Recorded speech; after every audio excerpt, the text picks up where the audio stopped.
Hello friends, ஒரு டிஃப்ரெண்ட்டான டேஸ்ட்டில் சிக்கன் கிரேவி எப்படி பண்ணலான்னு பார்க்கலாம் வாங்க.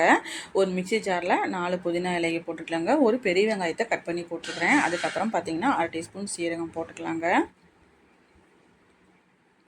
இதை போட்டுட்டு க்ளோஸ் பண்ணிவிட்டு நல்லா ஃபைன் பேஸ்ட்டாக இதை அரைச்சிக்கலாங்க.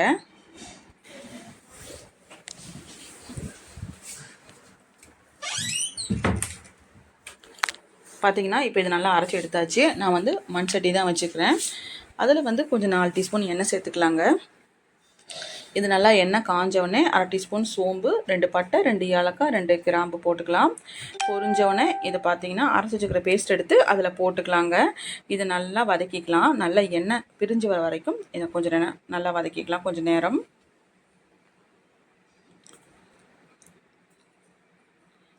நான் 3 பெரிய வெங்காயத்தை நான் கட் பண்ணி வச்சுக்கிறேங்க. இப்போ அதை போட்டுக்கலாம். அதுக்குள்ளார போட்டுட்டு இதை நல்லா வதக்கிக்கலாங்க. கண்ணாடி பதம் வர வரைக்கும் இதை கொஞ்சம் நல்லா வதக்கிக்கலாம். இது கூடவே நம்ம உப்பு போட்டு வதக்கிட்டோம்னா வெங்காயம் வந்து கொஞ்சம் சீக்கிரமாக வதங்கிரும்.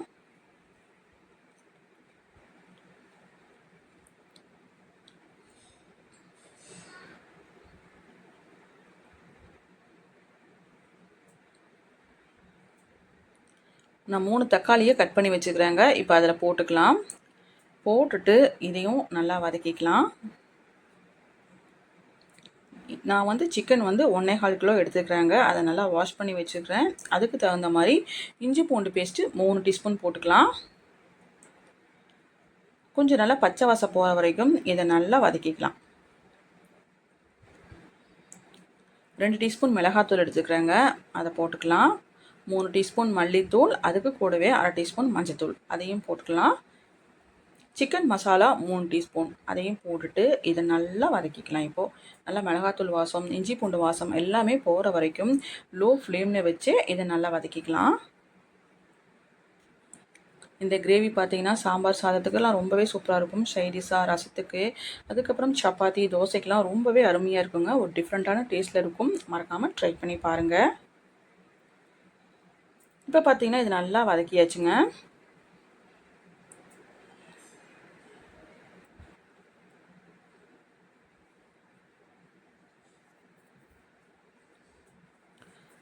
மூணு டீஸ்பூன் கெட்டி தயிர் சேர்த்துருக்குறேன்.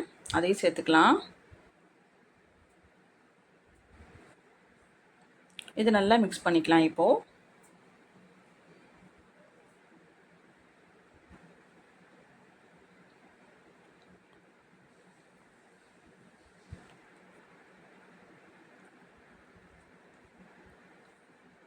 நான் வந்து சிக்கன் போட்டுடலாங்க. நல்லா வாஷ் பண்ணி வச்சுக்கிறேன். இப்போ சிக்கன் நம்ம வந்து போட்டுடலாம். போட்டுட்டு மசாலாலாம் உள்ளே பிடிக்கிற மாதிரி நல்லா லோ ஃப்ளேமில் வச்சே இது நல்லா வதக்கிக்கலாம். நல்லா கலரி கொடுத்துடலாம்.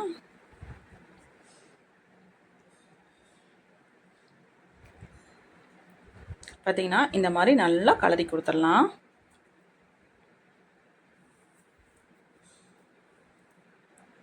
தண்ணியெல்லாம் இப்போ எதுவுமே ஊற்ற வேணாங்க. சிக்கன்லேருந்தே தண்ணி விடும்.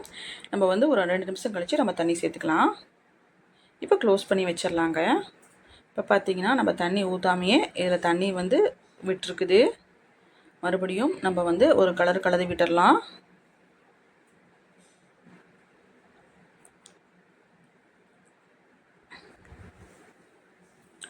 இப்போ வந்து நம்ம வந்து மிக்ஸி ஜாரை நம்ம வந்து கொஞ்சமாக அலாசி தண்ணி சேர்த்துக்கலாம். நல்லா இதை மிக்ஸ் பண்ணிக்கலாங்க. இப்போ வந்து ஹை ஃப்ளேமில் வச்சு 2 கொதி வரட்டும். சீக்கிரமாகவே சிக்கன் வெந்துடும். ஒரே ஆவியில் சிக்கன் வெந்துருங்க. இதை நல்லா மிக்ஸ் பண்ணிவிட்டு நல்லா கொஞ்சம் தீயை வந்து ஹை ஃப்ளேமில் வச்சு நம்ம நல்லா வேக வச்சுக்கலாம்.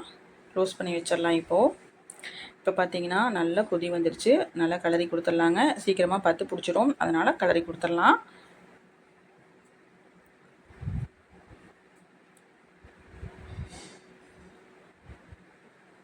இப்போ பார்த்தீங்கன்னா ஃபைனலாக இறக்க போகிற நேரத்தில் 1/4 டீஸ்பூன் பெப்பர் பவுடர் போட்டுக்கலாங்க. 1/2 டீஸ்பூன் சீரகத்தூள் போட்டுக்கலாம். கொஞ்சமாக கொத்தமல்லி இலையை நல்லா பொடிசாக கட் பண்ணி சேர்த்துக்கலாம். இதை நல்லா மிக்ஸ் பண்ணிவிட்டு இதுக்கு மேலே 1 டீஸ்பூன் தேங்காய் எண்ணெய் சேர்த்துக்கலாங்க. ரொம்பவே சூப்பராக இருக்கும். இந்த மாதிரி செஞ்சு பாருங்கள். எப்படி இருக்குதுன்னு மறக்காமல் கமெண்ட்டில் சொல்லுங்கள். இப்போ வந்து இது நல்லா மிக்ஸ் பண்ணிக்கலாம். அவ்வளோதான். ஸ்டவ் ஆஃப் பண்ணிவிட்டு இதை நல்லா க்ளோஸ் பண்ணி வச்சிடலாங்க. சர்வ் பண்ணும்போது ஓப்பன் பண்ணிவிட்டு நீங்கள் சர்வ் பண்ணிங்கன்னா ரொம்பவே டிஃப்ரெண்ட்டான டேஸ்ட்டில் இருக்கும். வீடியோ பிடிச்ச லைக் பண்ணுங்கள், ஷேர் பண்ணுங்கள், மறக்காமல் ஃபாலோ பண்ணிவிட்டு சப்ஸ்கிரைப் பண்ணிக்கோங்க. சூப்பராக நம்ம சிக்கன் கிரேவி ரெடி ஆயிடுச்சு. தேங்க்ஸ் ஃபார் வாட்சிங்.